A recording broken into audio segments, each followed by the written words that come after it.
Well, I'm going to be talking to you, as I said before, about this project in the NHS where we use the VSM to assess organizational resilience. It started with an MBA student of mine who did a smaller project in a breast care unit, and John and me worked with him, and then he suggested the whole trust to experiment the VSM to do an assessment of the response to the pandemic.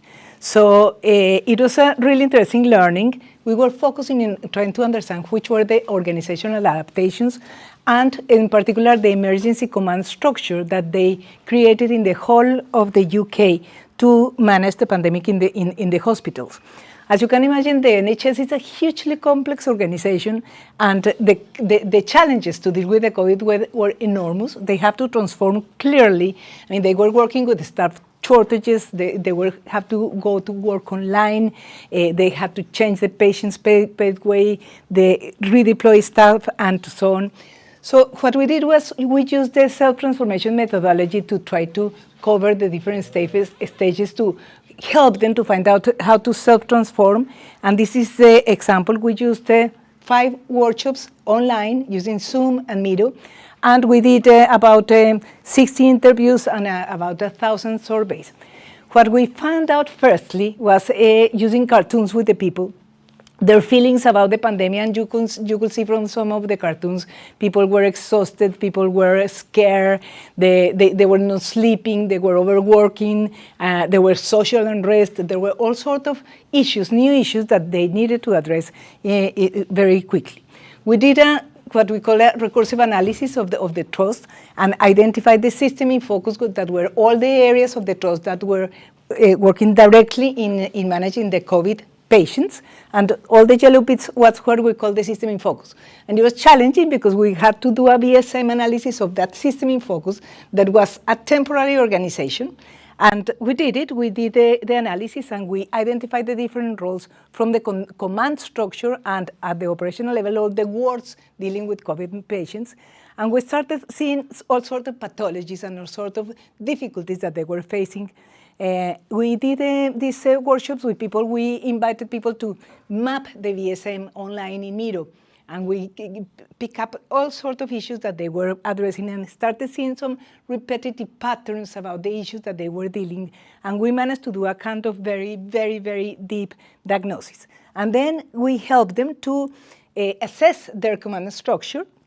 They had a gold and silver command structure, very heavy metasystem, as in the cartoon, very heavy loss of management administrators, a bronze command that was at the lower level and was not producing a very rapid response. And basically, we saw that they were missing a more recursive structures. Yeah? So we focused on the world level, and we started recommending things like more self-governance at the world level, like dashboards, algedonics, and so on, more incentives and moral support, more innovation and adaptive capabilities. So the works were living very much on their own, lots of administration, lots of money into the bureaucracy, but not a lot for them. In System 2, we find things like the need to revise the redeployment strategy, update the COVID training, and develop a culture of responsible autonomy, because there's still too much decisions taken at the level of the command structure, not enough empowerment at the level of the nurses and so on. In System 3, we thought the need for more clear representation of the health groups, more agile communications between the bronze and the wards, more distributed decision-making, more agile decisions in the wards. Decisions, people very much waiting to be told what to do rather than themselves being empowered. In System 4, we saw the need for proactive emergency planning. We suggested the creation of a DAM on command structure at all levels to do research teams supporting the COVID response and to develop more innovation roles, more bottom-up. Yeah? There was a lot of innovation at the top level. And in System 5, we recommended more clinical leadership, more experts-led policy and strategy, and more clear golden policy rules. So lots of breakdowns between the medicals and the administrators. So the medicals were not always taken into account, especially the experts. Experts very concentrated, and then that was creating problems. So in general, in terms of governments, we suggested to rebalance representations in the System 3 and System 4, the gold, silver, and bronze, more distributed governance in the wards, and more meaningful KPIs at the level of the wards. Again, wonderful KPIs, wonderful dashboards at the level of the national level, but not in the operational level. The main constraints they were living, as I said, exhausted staff shortages, very old hospital infrastructure, very authoritarian culture, and lots of continuous changes in the national guidelines, which mean very difficult to be coherent at the operational level. So by the end, the medical director of the trust said she was very happy with the analysis that we provided, and that will help them to improve their COVID response. Some of the things that we suggested in the smaller project are being implemented completely, and that was really successful. They gave us green light to implement fully the recommendations. At the level of the trust, is more challenging. Yeah. Now, why this is important? Because this approach is scalable. Yeah, we could use the same thing, and actually, people like Schwaninger and others have done other applications of the VSM in the COVID response, and we can see recurrent health governance challenges. Yeah, that we could continue studying. And basically, the question is the VSM more relevant than ever for managing crisis?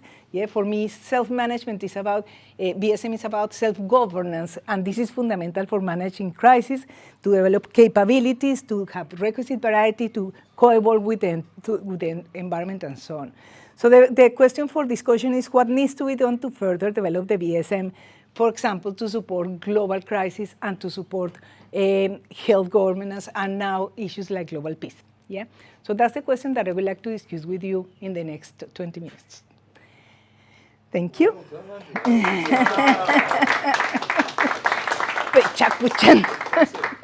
Right, there are some references if anyone is interested in the topic. So I'd like to now talk to you more relaxed. I have two questions. Yeah. You put a very huge and important question. Mine are very practical about the actual work. So how did you do the mapping workshops? Because these people, they had to be prepared to understand what they're mapping to. And the second question is, how could they find time in this emergency situation to actually spend time with you? Yes, very important question, both of them. So the first one, like Martin, I have the same approach. I call the methodology, I use the self-transformation methodology, and my approach is that I would like to teach people the main VSM decisions, because I think that when they understand them, they are capable of putting them into practice. And it's much more likely that they will be the ones finding the relevant transformations that what a consultant that knows nothing about the organization when you start can do, especially in a very short period of time. This project lasted only 5 months, and in the middle of the pandemic. And then the second question is fundamental. They were extremely busy. Yeah. How did we did it? We did it through workshops. So in the workshops, I started introducing the VSM distinctions. We choose a sample, a representative sample of people from all levels, medical, administrative, technical support people, and so on. And with this group of people, we did the workshops, the online workshops. Yeah, these people were given permission to take 2 hours free of their time to attend the workshops, but that was a huge constraint because we only managed to get these 5 workshops of 2 hours over the 5 months. That was not enough to do a proper VSM diagnosis. So, I mean, we have to combine, let's say, more participatory VSM diagnosis, that's what I would prefer, with a more technical, having a more expert view of the analysis and the diagnosis. So we ended up doing, or I ended up doing, most of the diagnosis in an expert mode. So huge amount of information from interviews, from surveys, and from the workshops, but all the processing in the middle of the workshops was done in expert mode, which is not the one that I prefer, but I mean, the limitation of time was enormous. Even during the workshops, not all the people that went to the workshops went to all the workshops because they were facing an emergency. So, I mean, the priorities were to attend to the COVID patients. So very challenging in that respect. Technically speaking, very challenging, very difficult. Yeah. How did you identify the resilient response of the organization? Like emerged the adaptation to the COVID pandemics? Did you find out that in the modeling? Well, when I talk about resilience in this context, what I'm talking is about the capability of the organization to adapt to the crisis and keep doing things well. It's very difficult to have a clear assessment of the resilience because actually this trust was one of the worst in the UK in terms of response to the COVID. But what we found out was that some of the reasons they were really, really bad were, first of all, the infrastructure, because it was so old, the hospitals, that it was impossible to prevent what they call nosocomial infections, that basically COVID going from one place to the other. Yeah. Second, the staff shortages were enormous, badly paid, badly motivated, very few people. So, I mean, and with a national government that was changing all the time, was changing guidelines all the time, was contradicting themselves, was taking policies that were, I mean, policies like, for instance, forbidding the locals to get their own PPE when there was this emergency, and because they have a big business at the national level and they wanted to centralize this kind of thing. So there were so much contextual constraints that the resilience was not only dependent in their own organization, but in the connection between their organization and the national organization. Yeah. So in terms of the response with the local community, brilliant. In terms of the internal response, very, very impressive. But still, I mean, and the culture, the authoritarian culture, very impressive. I mean, they were not prepared to take any risks at the operational level because they are used to have the managers to tell them what to do. So at that level, there was a lot of lack of autonomy, and that was affecting the real response. So to respond in simple words, there was very little resilience of the trust. Yeah? They did learn a lot in the exercise. It was a very intense project, and I think there was a lot of learning, but disappointing as well, their capability of sort of putting things into practice in a more transformative way. Yeah. Okay, can I just make a comment? The major resilience we found was in the staff. Yes. And it was extraordinary, the people working 20 hours a day. The hospital had to hire local hotels because people were just working, collapsing, going to a hotel, sleeping for 6 hours, going back to work. And we talked to so many people, and they just, we didn't believe we could work this hard for so long. Yeah. It was extraordinary resilience from the staff. Yeah. And sacrifice and will to service. Very impressive human response. I think Ivo was giving the word, but I mean, there are three people, so. Oh, sorry. No, it's all right. Gary. It's just more information. You said this is lessons for the future pandemics, but were there actual practical changes that were implemented in that trust, and what were the results? Did it make a difference? No, unfortunately, this was just the commission was to do the diagnosis, the assessment. So we were helping them to sort of focus and clarify what were the main learning that they have to take into account if there was another wave of the pandemic. And it didn't happen because we did it in the second wave. So it didn't happen the third wave of the pandemic, which is a kind of excuse not to act immediately. Yeah, we did have immediate and very good responses at the local level in the breast care unit that we work in the project we work with John, and this was supposed to be used as a prototype to disseminate some of the structural pathologies they have there that were common to all the other areas. So we did have more impact in the small project than in the big project. Yeah. I have the following question because at first in introduction, when you look at COVID pandemic, so it demands for a study of complex project, a complex phenomenon, which is very interesting because the virus was also a social construct. So I'm a keen but moderate social constructivist. And for instance, what does it mean that the virus is a social construct? For instance, this center says it has the following properties. The other center recognize, then automatically on this, because there was a lot of say ignorance and lack of information, it was a mixture of the social of the virus as a social construct and the social concept of let's say counteractions and so on and so forth. You've used the term hypercomplexity. How could you explain this? Because you have to make some efforts to make more precise the utterance complexity, because it's not possible to define, but at least to put in order some. How do you define, not define, but how do you, what's your interpretation of hypercomplexity in reference to this, to those two social constructs, the virus and the social reaction? Well, I mean, my interpretation is that, first of all, it's true that it was a social construct. Like, for instance, the idea of how to deal with a respiratory disease like the virus was they didn't know. There were very little people in the hospital who knew, the expert in respiratory diseases. They were completely ignored for the first 6 months of the pandemic. They were ignored because one representative was in the World Command structure, and she was there, and she was expected to be everywhere, but there was no way to disseminate this knowledge timely enough. So it was a kind of bottom-up approach in which the experts started teaching their colleagues, no, that's what you do when you get a COVID patient, don't do this, don't do the other thing. But it wasn't a structural response. It wasn't the learning started from the bottom-up, and there wasn't a connection between the experts and the decisions that were taken at the top level. The decisions were taken at the top level for those in power, yeah?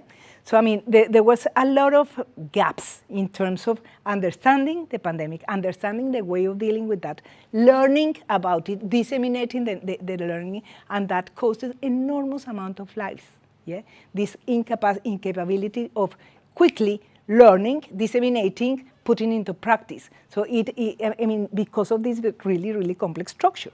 And also the culture, the very authoritarian culture, everybody was waiting for the National Health Service at the national level to say what was going on. And many people in the top level, they didn't know, or they were doing their best, and they have all sorts of technology and experts and money, and they very quickly distributed more money to the hospitals and very quickly implemented digital transformations and very quickly implemented the right things in the right direction.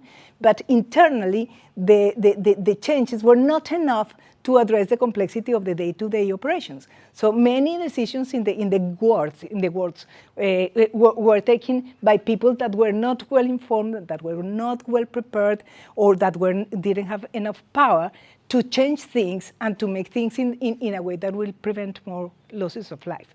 Yeah. Mm-hmm.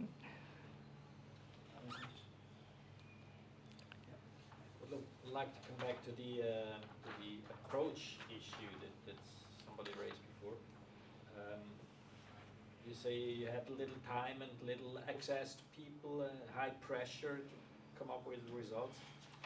And as we have been discussing in our application group, the context always defines the approach. Yeah. How you apply the viable system model and with what procedures, what processes.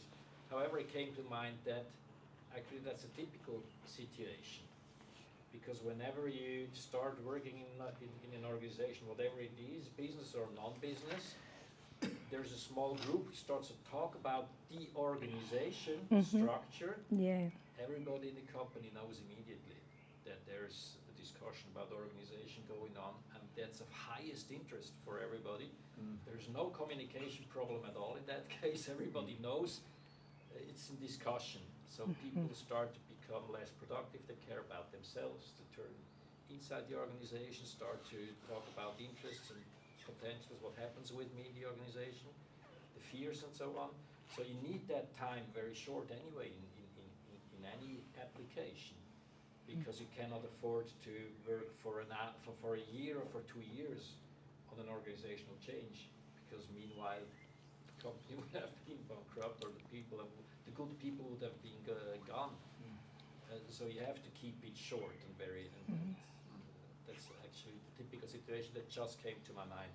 A part of that, in the COVID situation and also in your example, I think it becomes very clear that there are two control structures, a horizontal one, an autonomous one, and a cohesion one. And that thinking, I think, is not really in the heads of people. that we need both Yeah. dimensions for a functioning system at all, Yeah. and the ability to switch from more horizontal, more freedom to more cohesion in a certain situation and back. Yeah. This is a capability that our society has to learn. Yeah, because it's not yeah. there. Yeah, It's I a big completely agree with you. And for me, one of the main questions that I have after doing this is how can you really help an organization to be aware of the need to change their culture and their organization at the bottom level in the middle of a crisis? Because, I mean, this is the paradox. In the middle of a crisis, many times resort to authoritarian structures because they feel they have more control. Yeah? And what the NHS was doing was providing more control at the national level, enormous amount of control, yeah, and resources and power at the national level to try to be, I mean, to avoid even more crises. While by doing that, they may have had more control on resources. They were losing a lot of control on the operational level. So, I mean, they didn't realize that perhaps the way to have more control was to really empower the people at the operational level to be able to make decisions quickly. Yeah. So things. There was one comment we got from a number of people was that things went best when we ignored all the instructions from the government. Exactly. Yeah. And that they were getting 20, 30 instructions a day. Do this, do that. Don't do this, don't do that. And then at the beginning of the day we're told to do something, at the end of the day exactly the opposite. And then they just said, oh, we're going to just do what we know is right. And so this whole thing about central control and autonomy, they're very, very subtle balance. Brian? Can I infer from what John just said that they ignored directions coming down from above, that there was an informal S4 in operation? Yep. That they just sat around and figured out what have we got to do to deal with the emergency? There was not always, but in the places where it worked better when they managed to develop this informal S4 in the operational level. Yeah, I mean there were people that when they started learning from the infection control diseases people, the groups that started learning that directly from the experts started informally having meetings, educating other nurses and doctors and self-training themselves, and they were discovering that some of the direction from the top were wrong, were really wrong, and they were sometimes preferring to ignore to save lives, you know. So that happened. I mean, that happened slowly, but happened. Yeah. Part B then, my question is, can we do that within the Metaphorum itself? In other words, we can view, as a lot of people have done, COVID as a dress rehearsal for climate change, right? Yeah. The emergency there is that we have 8.5 years to halve emissions before the situation becomes irreversible. Yep. Therefore, in the Metaphorum, could we sit in constant session, meaning occasionally, in S4s and figure out what we with the Metaphorum or the BSM have to do to help push the whole business along? Would that be okay? Absolutely okay and necessary. I mean, definitely, this is a very good point for tomorrow's discussions. Yes, tomorrow we will continue these conversations, and the idea is to build up proposals based on the ideas that some of the speakers have provided, and in the ideas that many of you who haven't been speakers can get to the discussion. But definitely, I mean, the invitation is to take responsibility and to be creative collectively. What can we do? How can we start sort of mobilizing a little bit the energies, and how can we use the tools and the knowledge that we have to make it happen? Yeah, to produce some changes. I find that based on that example of the S4 that was developed, and they also developed more autonomy as well. Yeah, because they started not following orders, but doing what they found it was better based on their own S4. Was that actually developed afterwards? Because, as you say, it's a really vertical organization. Yeah, yeah. But this autonomy and this capacity to adapt and to respond directly by analyzing it did have an impact in the command structure, in the sense that finally the command structure started accepting more representatives, for example, of the experts, that in the beginning they were not in the command structure. The experts, the only ones ones who knew how to deal with the crisis didn't have the power, so were not invited originally to the command structure. So they did realize, no, during the project, they did realize it, and they started inviting more people, and the representation by the end was much more balanced and was better. So they did put into practice some of their learnings in real time. Yeah. Yeah, we was very interested in the guy who ran the command structure was an ex-policeman. Yes. And he was great. Everybody loved him, and he understood the VSM very well, and he was really open to all these ideas. Yeah. And one of the things we managed to do was to introduce him to a doctor from the infectious disease department that we'd had long interviews with, who spent the whole time saying, these people just don't know what they're doing, they ignored me. So we introduced him in one of the workshops to Dave, who was running the command structure. And he said, thank heavens, I finally found somebody I need to do this. So they were open to it. There were 12,000 people in this organisation, and it was happening very fast, and there were all sorts of crises, and they were doing the best they could. And so they were open to it, but it was, and one of the things that we realised was missing were the algidonics, because these guys from infectious diseases should have had the ability to generate algidonics, which should have gone straight up to the command structure. But there was, nobody understands algidonics outside this community. So there were a whole range of things that the VSM could point that was really critically important. The other one was the command structure is gold, silver, and bronze. Gold is roughly system 5.